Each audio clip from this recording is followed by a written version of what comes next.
We mark millions of scripts a year. If it's marked off a scanned image, the examiners log into the system and they can see the questions, they're presented with the questions, and they mark those questions. The advantage of having it marked from a scanned image is you can have real-time quality assurance. So you effectively can have your senior examiners looking at the marking of the examiners as it goes along. If it's paper-based, you can only sample halfway through the process and at the end if you need to. So there's some advantages of working off scanned images. Also, it saves moving paper around the country quite so much as well. The real advantage of doing stuff on screen is it cuts all that scanning out, and it allows us to take those on-screen tests and put them straight to the examiner. So there's a load of delays that it also eliminates, and it reduces the loss of scripts as well, because of course there's nothing that can get lost in the post or in transfer around the country. The thing about on-screen tests, if you move to true on-screen tests, there's stuff you can do on an on-screen test that you can't do in a paper-based exam.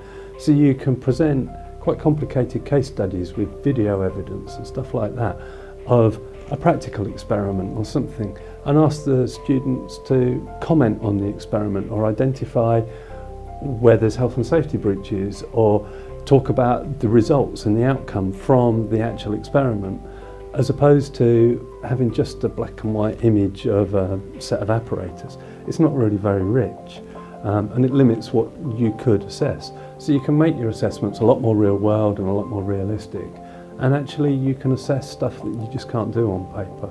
And what we can do is we can present that data back to the school that says, here's how all your cohort performed, here's how all your students performed, on a class-by-class basis or on a whole school basis.